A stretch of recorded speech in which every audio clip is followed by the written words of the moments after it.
கிறிஸ்துவில் பிரியமானவர்களே, இயேசு கிறிஸ்துவின் இனிய நாமத்தினாலே ஜூம் மீட்டிங்கில் கலந்து கொண்டிருக்கிற ஒவ்வொருவருக்கும் என்னுடைய ஸ்தோத்திரங்களையும் வாழ்த்துக்களையும் சொல்லிக் கொள்கிறேன். இந்த நாளிலேயும் கூட ஜே.பி. ராட்லர் என்று சொல்லக்கூடிய ஒரு மிஷனரி குறித்து ஒரு வாழ்க்கை வரலாறு குறித்து நம்ம பார்க்க இருக்கிறோம். ஜே.பி. ராட்லர் என்று சொல்லக்கூடியவர் ஜெர்மனி தேசத்தை சேர்ந்த ஒரு நல்ல மிஷனரி. ஜான் பீட்டர் ராட்லர் சொல்லுவாங்க இவருடைய பேரை. சுருக்கமாக ஜே.பி. ராட்லர் சொல்லக்கூடிய இந்த மிஷனரி ஜெர்மனி தேசத்தில பிறந்தவர். பிறந்து அங்க தாவரவியல் அதாவது பாட்டனி டிகிரி முடிச்சு பிற்பாடு அவர் பைபிள் காலேஜ் படிச்சு அதுல ஒரு பட்டம் பெற்ற ஒரு நல்ல மனிதர். ஜே.பி. ராட்லர் அவர் பாட்டனி படிச்சிருந்ததுனால தாவரங்களை அதிகமாக நேசிக்கக்கூடிய ஒரு நல்ல மனிதர். செடிகளை குறித்து ஆராய்ச்சி செய்வதும், தாவரங்களை நேசிப்பதும், தாவரங்களை வளர்ப்பதும் இவருடைய ஒரு மிக முக்கியமான ஒரு பணியாக இருந்தது. அது மாத்திரமல்ல, அவர் இறையியல் கல்லூரி முடித்ததுக்கு அப்புறம் அவர் மிஷனரியாக போக வேண்டும் என்று சொல்லி அவர் விரும்பினார். அதுக்கப்புறம் பாத்தீங்கன்னா அவர் இந்தியாவுக்கு செல்ல வேண்டும் என்று சொல்லி அவர் விரும்பினார். அதனால அவர் ஜெர்மனியிலிருந்து இந்தியாவுக்கு கப்பல் மூலமாக தாரங்கம்பாடி என்ற இடத்திற்கு அவர் வந்தார்.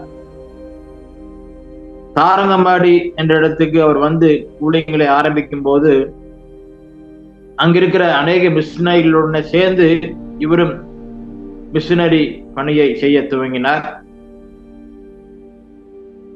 இவர் வந்த காலகட்டங்களில இந்தியா தேசத்தினுடைய சூழ்நிலை நம்ம மிகவும் மோசமாக இருந்தது. எங்கு பார்த்தாலும் யுத்தங்கள், எங்கு பார்த்தாலும் ஜனங்களுடைய பசி, பட்டினி, கவலை, கண்ணீருமாக இருந்த அந்த காலகட்டங்கள். ஜனங்கள் ஒரு நடை பிணங்களாக வாழ்ந்து கொண்டிருக்கிற ஒரு காலகட்டத்தில் அவர் வந்தார். ஜனங்கள் துக்கமாக, கவலையோடு, வேதனையோடு இருந்த காலகட்டங்கள். ஏன்னா அந்த காலகட்டங்கள்ல யுத்தங்கள் நடந்தது. அநேக ஜனங்கள் பசியோடும் பட்டினியோடும் வாடிக்கொண்டிருந்தார்கள். அநேக ஜனங்கள் கவலையோடும் துக்கத்தோடும் காணப்பட்டார்கள்.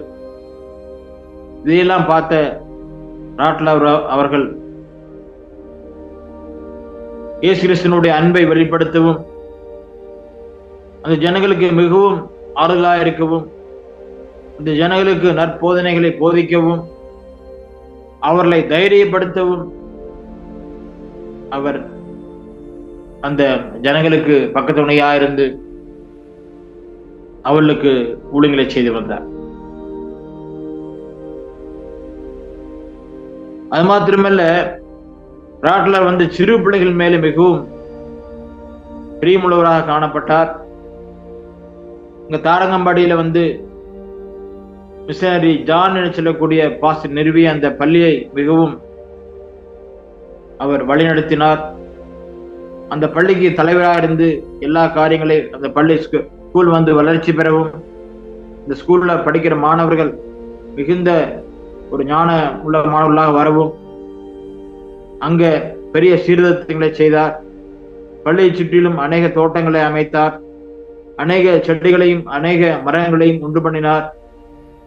சிறுவர்களுக்கு அநேக அறிவுரைகளை அவர் சொல்லி சிறுவர்களை அவர் ஒரு நல்வழியிலே நடத்தினார் சொல்லி நம்ம பார்க்க முடிகிறது.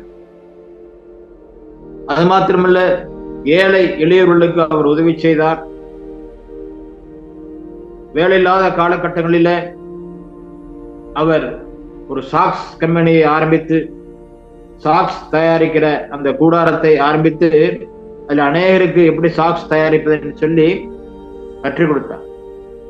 அதன் மூலமாக அநேக ஜனங்கள் அந்த சிறு தொழிலை கற்றுக்கொண்டு அதன் மூலமாக அவங்க தங்களுடைய வாழ்க்கையை, தங்களுடைய பிழைப்பை நடத்தினார்னு சொல்லி பார்க்க முடிகிறது.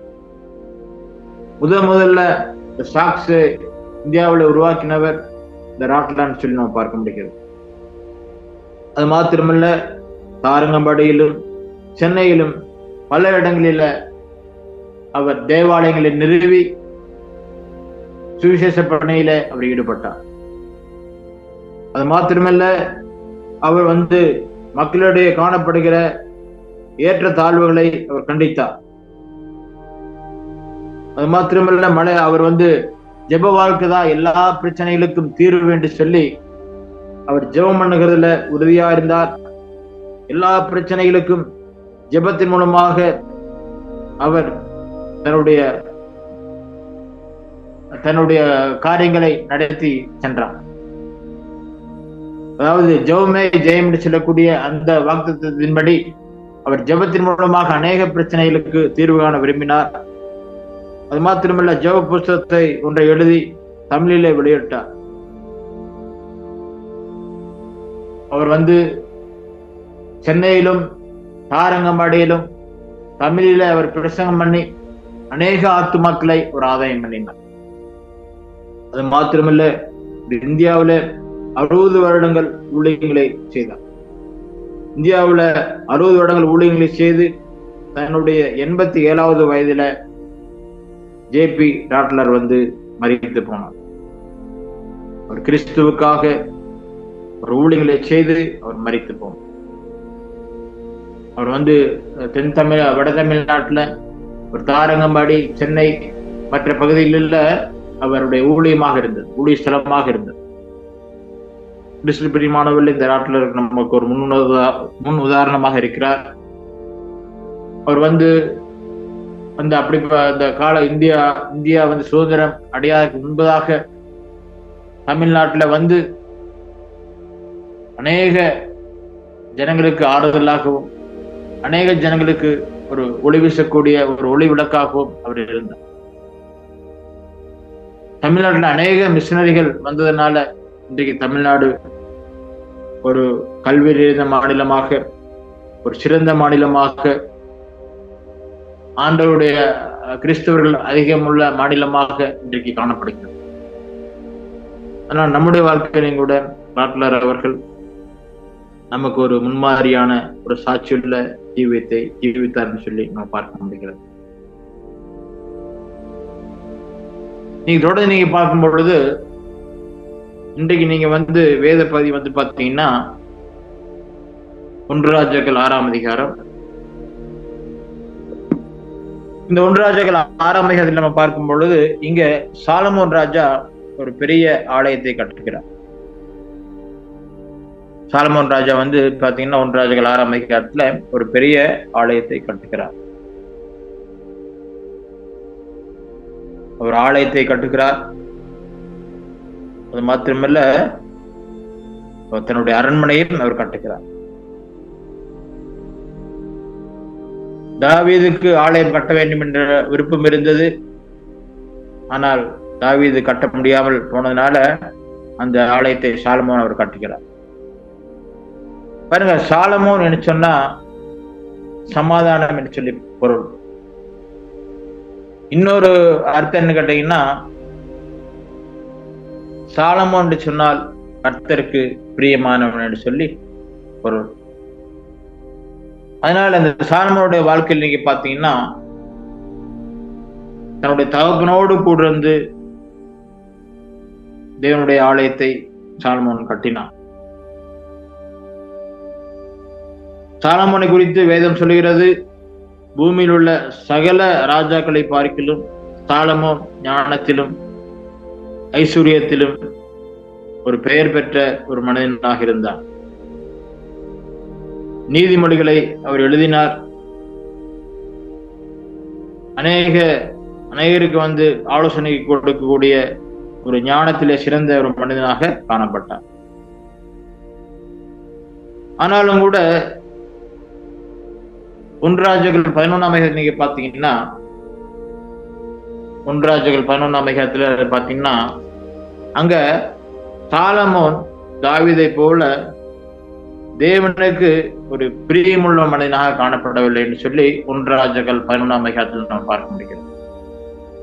1 ராஜாக்கள் 11ஆம் அதிகாரம் 4ஆம் வசனத்தை பார்த்தீங்கன்னா, சாலமோன் வயது சென்ற போது அவருடைய மனைவிகள் அவன் இதயத்தை அந்நிய தேவர்களை பின்பற்றும்படி சாயப்பண்ணினார்கள். அதனால அவருடைய இருதயம் தன் தகப்பனாகிய தாவீதின் இருதயத்தை போல தன் தேவனாகிய கர்த்தரோடு கூட உத்தமமாக இருக்கவில்லை. பாருங்க, சாலமோன் ஒரு தாவீதை போல இல்லை. அவன் கர்த்தருக்கு பிரியமான ஒரு மனிதனாக காணப்படவில்லை. அவன் கர்த்தருடைய பார்வைக்கு பொல்லாப்பானதை செய்தான் சொல்லி வேதவசனம் சொல்கிறது. அவன் அநேக விக்கிரகங்களை அவன் ஆராய்த்தான். விக்கிரகங்களுக்கு அநேக கோயில்களை கட்டினான். அநேக அந்நிய ஸ்திரீகளை தன்னுடைய மனைவிகளாகவும் மறுமணாட்டிகளாகவும் அவன் சேர்த்து கொண்டான். அவன் இருதயம் தேவனை விட்டு விலகி போயிற்று. அவன் கர்த்தருக்கு பிரியமானவனாக இருக்கவில்லை. கர்த்தர் சாலமோன் மேல கோபம் கொண்டார். அவன் தேவனுடைய கட்டளைகளை விலகி அவர் தூரமாய் போய்விட்டார். அதனால கிறிஸ்துவில் பிரியமானவர்கள, சாலமோன் இங்க பாத்தீங்கன்னா தேவனுடைய ஆலயத்தை கட்டின ரொம்ப நல்லது. அதே நேரத்துல சாலமோன் இந்த ஆலயத்தை கட்டின சாலமோன் தேவனை விட்டு விலகி தூர போய்விட்டான், பின்வாங்கி போய்விட்டான். தேவனுக்கு முன்பாக அவன் உத்தமமா இருக்கவில்லை. அவன் விக்கிரகங்களையும் விபச்சாரங்களையும் செய்து தேவனுக்கு பிரியமற்றவனாக காணப்பட்டான்னு சொல்லி வேதவசனம் சொல்கிறது. அவன் சாலமோன் தேவனுடைய ஆலயத்தை கட்டின மனுஷன். ஆனாலும் கூட தன்னுடைய சரீரமாகிய அவன் தன்னுடைய ஆலயத்தை கட்ட அவன் மறந்து விட்டான்.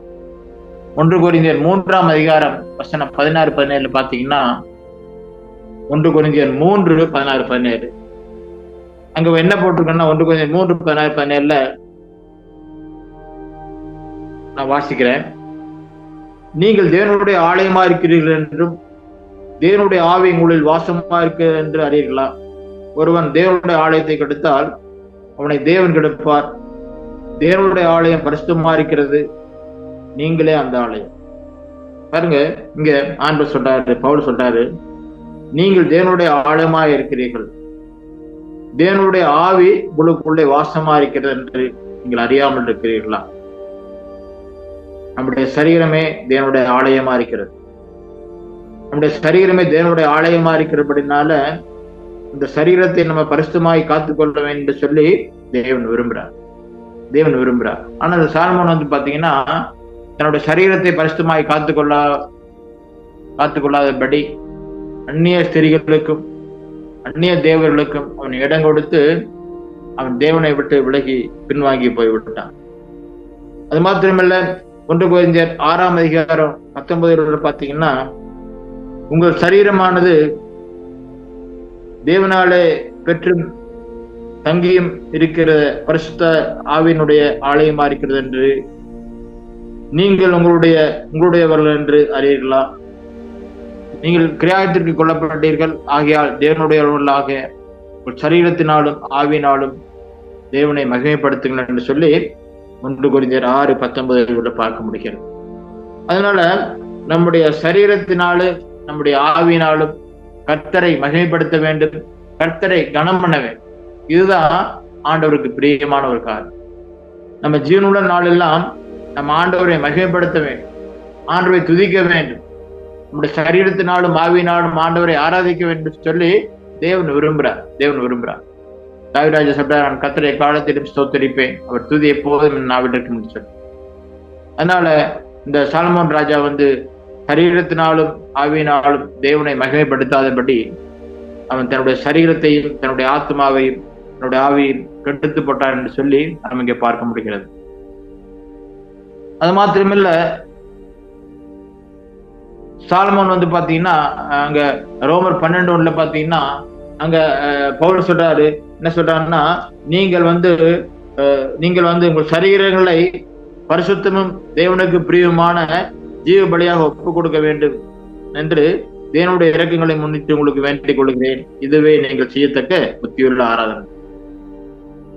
சாலமோன் ஆலயத்தை கட்டி அநேக பலிகளை செலுத்தினார், ஆண்டவரை ஆராதித்தார், ஆண்டவரை துதித்தார் சொல்லி பார்க்கிறோம். ஆனா இங்க பவுல் சொல்றாரு, உங்கள் சரீரங்களை பரிசுத்தமும் தேவனுக்கு பிரியமான ஜீவ பலியாக ஒப்புக் கொடுக்க வேண்டும். இதுவே நீங்கள் செய்யத்தக்க புத்தியுள்ள ஆராதனை என்று சொல்றார். அதனால தன்னுடைய சாலமோன் தன்னுடைய சரீரத்தையும் தன்னுடைய ஆத்மாவையும் கெடுத்து போட்டான்னு சொல்லி நம்ம பார்க்கிறோம். அது மாத்திரமில்ல, சாலமோன் தன்னுடைய ஜீவிய காலங்களில் பார்க்கும் பொழுது அவனுடைய வாழ்க்கையில திரளான செல்வங்கள் இருந்தது, திரளான ஐஸ்வர்யவான்கள் இருந்தது, திரளான ஞானம் இருந்தது. ஆனாலும் கூட அவருடைய வாழ்க்கை மாயை, மனதுக்கு சஞ்சலமா இருக்கிறதுன்னு சொல்லி அவர் சொல்லுகிறத நம்ம காணப்படுகிறது. தாவீது ஒரு வனாந்தர வாழ்க்கை இருந்தாலும் கூட அவர் சமாதானம் உள்ளவராக இருந்தார், அவர் மகிழ்ச்சி உள்ளவராக இருந்தார், ஒரு சந்தோஷம் நிறைந்தவராக இருந்தார். ஆனால் சாலமோன் பாத்தீங்கன்னா அவருக்கு ஐஸ்வர்யமும் ஆஸ்தியும் ஞானமும் அரண்மனையும் எல்லாம் இருந்தும் கூட அவர் சமாதானமற்றவராக, நிம்மதியற்றவராக, சஞ்சலம் உள்ளவராக, துக்கம் நிறைந்தவராக அவர் காணப்பட்டார். கிறிஸ்துவின் பிரியமானவர்களே, தாவீதை தெய்வ பிரசன்னம் நிறைந்தது காணப்பட்டது. சாலமோன் உலகத்தினுடைய உலக பிரகாரமாக போய் அவருடைய சமாதானத்தை அவன் இழந்து போனான்னு சொல்லி நம்ம பார்க்க முடிகிறது. அதனால சமாதானம் சாலமோன் என்று சொன்னா சமாதானம் என்று சொல்லக்கூடிய அர்த்தம். ஆனா இந்த சமாதானத்தை சாலமோன் இழந்து போனான்னு சொல்லி பார்க்கிறோம். சாலமோன் என்று சொன்னால் கர்த்தருக்கு பிரியமானவன் என்று சொல்லி அர்த்தம். ஆனா சாலமோன் கர்த்தருக்கு பிரியமற்ற காரியங்களை அவன் செய்து, அவன் தன்னுடைய தேவனுக்கு பிரியமில்லாத காரியங்களை செய்து அவன் தேவனுக்கு விரோதமாக கோபம் மூட்டினான்னு சொல்லி பார்க்க முடிகிறது. அதனால ஆண்டவர் என்ன பண்ணாரு, தன்னுடைய ராஜ்ய பாரத்தை அவர் இரண்டாக பிளந்தார். அது மாத்திரமல்ல, சாலமோனுக்கு ஒரே ஒரு கோத்திரத்தை மாத்திரம் கொடுத்தார். சாலமோனுக்கு ஒரே ஒரு கோத்திரத்தை கொடுத்தார். மற்ற கோத்திரங்கள் எல்லாம் அவர் இஸ்ரவேல் ராஜாக்களுக்கு கொடுத்துட்டார். அதனால அவனுடைய பின்மாற்றத்தினால ராஜ்யம் பிளவுபட்டது. தேவனுடைய கோபம் சாலமோன் மேல ஏற்பட்டதுன்னு சொல்லி நாம் பார்க்க முடிகிறது. அதனால கிறிஸ்து பிரியமானவர்களே, உயிருள்ள நாட்கள் எல்லாம் நாம் தேவனுக்கு பிரியமான காரியங்களை செய்வோம். இந்த உயிருள்ள நாட்கள் எல்லாம் நாம் தேவனுக்கு பிரியமாக செய்து தேவனுடைய சித்தத்தை செய்யும் பொழுது கர்த்தர் நம்மை ஆஸ்வதிப்பார், கர்த்தர் நம்மை உயர்த்துவார். அதனால சாலமோனுடைய வாழ்க்கை பெரிய ஆலயத்தை கட்டினாலும் கூட அவருடைய வாழ்க்கை அவருடைய ஆவிக்குரிய வாழ்க்கை வீழ்ச்சியுள்ள வாழ்க்கை, ஒரு தோல்வி நிறைந்த வாழ்க்கை.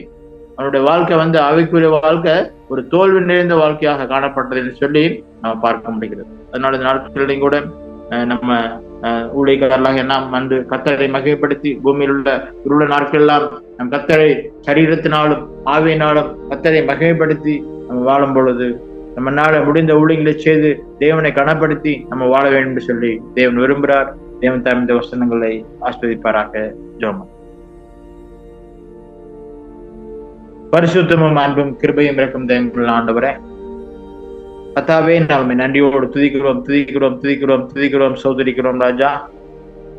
ஆண்டவரே, கர்த்தர் நல்லவன் ருசித்து பாருங்கள், அவர் மேல் நம்பிக்கையா இருக்கிற மனுஷன் பாக்கியவான் சொல்லி வேத வசனத்தின்படி தகப்பனே, இந்த நாளில் எங்களுக்கு கர்த்தாவே, நீர் ஜேபி ராட்லருடைய இந்த மிஷனுடைய வாழ்க்கையில எங்களுக்கு அநேக காரியங்களை கற்றுக் கொடுத்து, ஆண்டவரே அதே மாதிரி சாலமோனுடைய வாழ்க்கையில அநேக காரியங்களை எங்களுக்கு கற்றுக் கொடுத்தீர். அதற்காக நாங்கள் நன்றியோடு துதிக்கிறோம் சோதரிக்கிறோம் ராஜா. இந்த நாளில் எங்களோட கர்த்தாவே, எங்களுக்கு ஒரு ஆசிரியமான நாளாய் நீர் மாற்றி கொடுத்த தயவுக்காக நன்றியோடு துதிக்கிறோம் சோதரிக்கிறோம். இந்த நாளை ஆங்களுக்கு ஆசீர்வதிங்க ராஜா. ஆண்டவரே, தொடர்ந்து ஆண்டவரே கல்வாரி நடைபெறுகிற ஒவ்வொரு ஊழியங்களையும் கர்த்ததாம் நீர் பேர் பெயர் தொட்டு ஆசீர்வதிங்க. ஊழியத்தை நடத்துகின்ற தலைமை போவதற்காக குடும்பங்களுக்காக ஜெபிக்கிறோம், நீர் ஆசீர்வதிங்க. ஆண்டவரே, கல்வாரி ஊழியம் செய்கின்ற ஒவ்வொரு ஊழியர்களை தகப்பனே பேர் பெயர் தொட்டு ஆசீர்வதிக்கும்படியாய், இந்த குடும்பங்களை ஆசீர்வதிக்கும்படியாக ஆண்டவரே நீர் கிருபை செய்யுங்க. இன்னமாக அநேக ஆத்துமாக்களை நீர் கொடுக்கும்படியாக தேவனே நீர் கிருபை செய்கிறார். அநேக ஊழியத்தில பெரிய ஒரு எழுப்புதலை கட்டளையிடும்படியாக ஆண்டவரே நீ கிருபை செய்கிறார். ஆண்டவரே தொடர்ந்து கர்த்ததாமே வருகின்ற சனிக்கிழமை நடக்கின்ற ஆண்டவரே இந்த யூத் ரிட்ரீட்டுக்காக நாங்கள் நன்றியோடு துதிக்கிறோம், சோதரிக்கிறோம். யூத் ரிட்ரீட்டை கர்த்ததாம் நீ ஆசீர்வதிங்க. யூத் ரிட்ரீட்டுக்கு அநேக வாலிப பிள்ளைகள் வந்து கலந்து கொள்ளத்தக்கதாக தேவனே நீ கிருபை செய்யுங்க. எல்லா சூழ்நிலைகளையும் மாற்றித்தாருங்க. எல்லா மலைகள் மற்ற எல்லா காரியங்களையும் எல்லா சூழ்நிலைகளையும் தகப்பனை நீ மாற்றி கொடுக்கும்படியாக இயேசுவே நீ கிருபை செய்யுங்க ராஜா. தொடர்ந்து கர்த்தாவே பாஸ்டர் ஏசு ராஜாவுடைய குடும்பத்திற்காக கூட ஜெபிக்கிறோம். குடும்பத்தை கூட கர்த்தாவே நீர் ஆசீர்வதிங்க ராஜா. இந்த குடும்பத்திலே நல்ல ஒரு சமாதானத்தை கட்டளையிடும்படியாக, ஒரு ஆறுதலை கட்டளையிடும்படியாக, இந்த குடும்பத்திற்கு நீரே தாயும் தகப்பனுமாக இருந்து நீர் வழிநடத்தும்படியாக இயேசுவே நீர் கிருபை செய்கிறார். தொடர்ந்து தின சபை ஆசீர்வதிங்க. அந்த ஆலயத்தில் உள்ள இன்னும் சில வேலைகள் கர்த்தாவே, எலக்ட்ரிக் வேலைகள், இன்னும் சில வேலைகள் கர்த்தாவே முடியத்தக்கதாக தேவனே நீர் கிருபை செய்யுங்க. அதற்குரிய எல்லா விதமான பண தேவைகளை இயேசுவே நீர் சந்திக்கும்படியாக ஆண்டவரே நீர் கிருபை செய்கிறார். இன்னுமாக ஆண்டவரே தின சபை ஆசீர்வதிங்க. ஒரு சுவாச குடும்பங்களை கர்த்ததாம் நீ ஆசீர்வதிங்கிறார். அங்க இருக்கின்ற சந்திரம்மாவுக்காக, ராதாமாவுக்காக, ஈசாக்காக ஜெபிக்கிறோம்.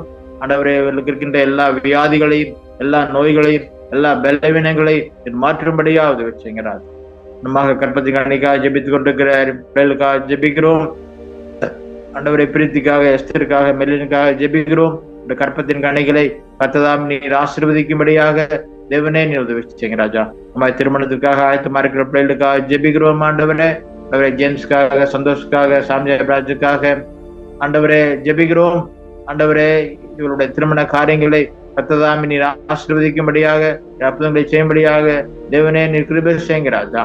இன்னுமாக ஆண்டவரே ஞானஸ்தானம் எடுக்கின்ற பிள்ளைகளுக்காக ஜெபிக்கிறோம். ஆண்டவரே ஞானஸ்தானத்துக்கு ஆயத்தமா இருக்கிற பிள்ளைகளுக்கு சீக்கிரமா ஞானஸ்தானம் எடுக்கத்தக்கதாக தேவனே நீர் கிருபை செய்யுங்க ராஜா. தொடர்ந்து நம்முடைய பிரசன்னம் ஆண்டவரே எங்கள் மேல் இருக்கத்தக்கதாக, ஊழியத்தின் மேல் இருக்கத்தக்கதாக தேவனே நீர் கிருபை செய்யுங்க ராஜா. ஆண்டவரே இன்றைக்கு இந்த ஜூம் மீட்ல பங்கு பெறுகிற ஒவ்வொரு ஊழியர்களை தகப்பனை பேர் தொட்டு ஆசீர்வதிங்க. உடைய தேவையை சந்திங்க, அற்புதங்களை செய்யுங்க. துதிக்கான மகிமை எல்லாம் ஒருவருக்கு எடுக்கிறோம். எல்லாவற்றையும் இயேசு கிறிஸ்துவின் மூலமாக கேட்கிறேன், பரிசுத்தமுள்ள பிதாவே, ஆமென்.